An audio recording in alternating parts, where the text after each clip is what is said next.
سلام دوستان، امروز میخوایم نحوه خرید ویگو روی iOS و اندروید رو یاد بگیریم. اگر ویگو رو قبلا به والت اضافه نکردید، با اسکن کد روبرو یا کپی کردن آدرس کانترکت از سایت کوین مارکت کپ اقدام کنید. برای کپی کردن آدرس از کوین مارکت کپ به بخش سرچ میریم، ویگو رو جستجو میکنیم و در پایین صفحه ویگو با کلیک کردن روی کانترکت آدرس برای ما نشون داده میشه. پس از کپی کردن آدرس به تراست والت برگردید و از بالا سمت راست علامت کوین ها و بعد علامت پلاس رو بزنید.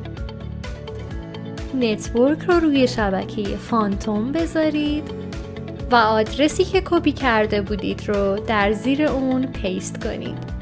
فیلدها باید اتوماتیک پر شوند و اگر در بخش پایین نام ویگو سواپ توکن رو مشاهده کردید، ایمپورت را بزنید. میبینید که ویگو به صفحه اصلی تراست والت اضافه شده. سپس وارد بخش دیسکاور میشیم و آدرس vigoswap.io رو وارد میکنیم. پس از وارد شدن به سایت با زدن گزینه کانکت و انتخاب تراست والت، کیف پول خودمون رو به سایت وصل میکنیم. در صفحه‌ای که بالا میاد شبکه رو به فانتوم تغییر میدهیم و کانکت رو میزنیم. پس از متصل شدن وارد بخش سواپ میشیم و در بخش پایین سلکت رو زده و ویگو رو انتخاب میکنیم. اگر میخواید تمام فانتوم های خودتون رو تبدیل به ویگو کنید، پیشنهاد میکنم که یک عدد از فانتومتون رو همیشه کمتر وارد کنید تا در آینده اگر خواستید ویگو هاتون رو بفروشید در زمینه فی به مشکل نخورید. حالا سواپ رو میزنیم و پس از اطمینان از صحیح بودن اطلاعات وارد شده، کانفرم سواپ رو میزنیم.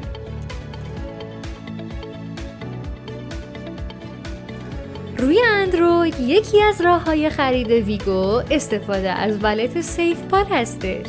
پس از باز کردن سیفپال روی سافتور والت میزنیم و از بخش ایمپورت گزینه اول یعنی بای نمونیک فریز رو زده و در این صفحه کدهای ریکاوری 12 یا 24 عددی خودتون رو وارد میکنید و گزینه ایمپورت رو میزنید. بعد از بالا آوردن والت به بخش اکسپلور میریم و تیک رو فعال کرده و روی گزینه ویو دی اپ میزنیم. در بخش سرچ آدرس vigoswap.io رو وارد میکنیم. اگر پیامی روی صفحه اومد میتونید بدون زدن تیک هم گزینه کانفرم رو بزنید. میبینید که سایت ویگو بالا اومده و بعد از زدن گزینه کانکت به جای تراست والت کلمه مور رو زده و سیفپال رو انتخاب میکنید.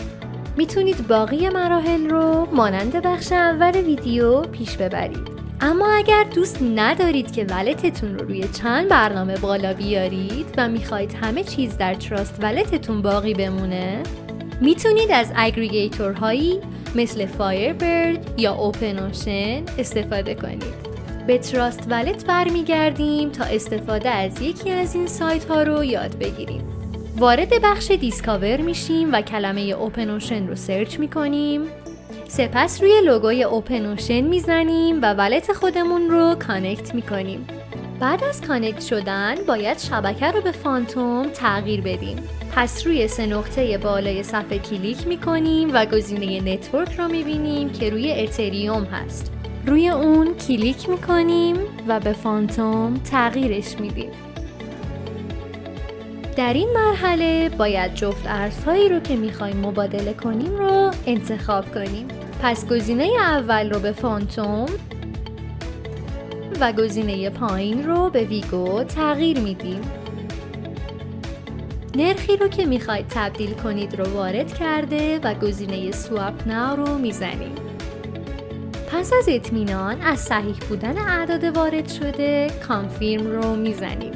دوباره اپروو میکنیم، این گونه بدون اینکه حسابمون رو روی سیفپال یا اپ دیگه‌ای بالا بیاریم. در تراست والت خرید شما با موفقیت انجام شد. موفق و سربلند باشید.